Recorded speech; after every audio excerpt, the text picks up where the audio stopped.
guys, it's Natasha. Thanks so much for stopping by. This is going to be sweet and to the point because this is my third time recording this video. So I just wanted to come on and share my project that I created for a swap at Happy Crafter Lisa Goss's channel. She's hosting a gift packaging swap, and I was in group 8, and there's two other ladies in my group, so there's 3 total.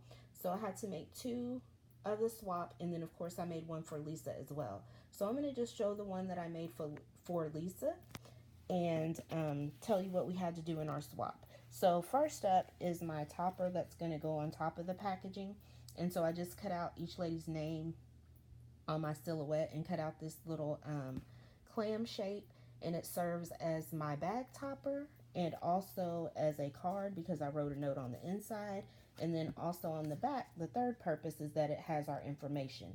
And I noticed that I put group 6 instead of group 8. We are actually group 8, but these are the ladies that are in our group. It's me, Giselle Gigalicious, and Lala's Creations 12. And then, of course, like I said, it's hosted by Lisa Goss. So that is the topper that will go on top of everything. And I kept everything super simple because I did not realize how small a flat rate bubble mailer is. I could barely like fit my 2 swaps in there. It was like stuffed. So I was like, oh gosh, I need to scale it down a notch.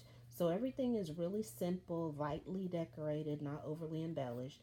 So we had to include a 10 things about me tag. So this is just the front of my tag, and I try to keep it a little bit simple because they could always like reuse this if they don't really want to keep the information about me.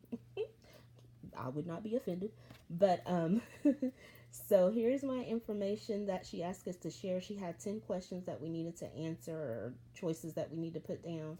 So there's mine. And then also we had to create a card, and it was specific measurements.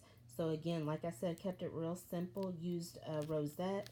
The back rosette was created by Christina's Crafty D Stash. I always buy her rosettes. And then I created the tulle rosette and just layered everything else on top of that.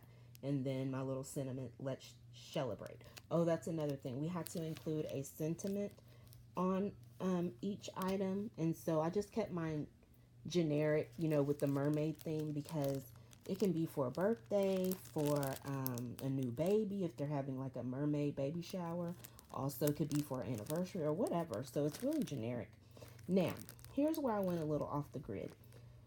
We had to create a tag with specific measurements, and instead of doing just a regular tag, I decided to make my tag a shaped tag. Since I was doing a mermaid theme, I went ahead and found a silhouette and cut this mermaid out on my Cameo, made a little, or actually I cut that banner out from my Cameo too, stamped it, and then added, her bow and bling, and then a little hanging element, and then on the back stamped my to from. And there's plenty of room where you could actually write a note on the back of here. She's a little big, but I think she turned out cute, so hopefully that's okay with Lisa. Okay, so then the next thing we had to create was a box. Lisa provided a tutorial. It was an excellent tutorial just for someone like me who doesn't measure, who just like randomly does stuff all the time. I had to really work at it. So I had a lot of trial and errors. But anyway, this is what I came up with. Just again, lightly decorated because nothing would fit in that doggone box in that mailer. So just kept everything pretty flat and simple. And we're mailing everything flat, so it will fit and be cost effective, and also so it won't get damaged. And then, oh yeah, our teammates were supposed to put score tape or whatnot on everything so that they can tape it, but I was afraid that I would mess it up because I struggled, y'all, with making these boxes. So I'm a gift giver, so I'm just like, sorry guys, I'm gonna give you some tape. I'm sorry. I hope that makes up for the fact that I did not actually tape my sides. Yeah, so that'll be included in their box. And then also the other thing that we had to create was a 5x7 box. Now, this one is vertical. However, the one that Lisa showed is horizontal. My partners Theirs are done correctly. They're horizontal. This was one of the first ones. No, actually, this was the second one that I did, and I think I got a little too cocky and like, oh, okay, I get it, I understand. And then I was watching Netflix at the same time and ended up cutting it the wrong way, and I was like, oops. But I didn't want to waste it, so I just went with it and said, okay, this one will be for Lisa. She's the host, so hers can be different. And this little bag, it holds a lot because I set it up and I stuck the stuff in there, everything that's included in the swap, and it like has so much more room. So these are really great.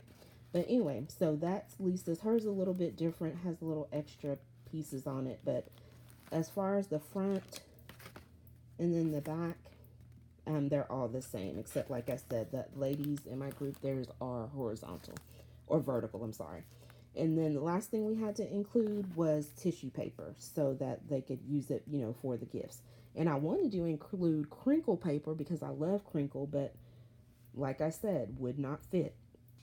So anyway, just wanted to quickly show you what I created for my swap that I'm in at Lisa Goss's Happy Crafter. And this is out of here. Thank you so much for stopping by. I appreciate it. Be sure to stop by Lisa's channel. She has great tutorials on how to make these boxes and a link to another tutorial how to make them. Also, be sure to check out when she starts doing the reveals. That should be coming up in a few weeks or so, probably, because the swap was due this week. So, or I hope it's this week when I upload this. I don't know. But anyway, thanks so much for stopping by. Have a great day. Bye.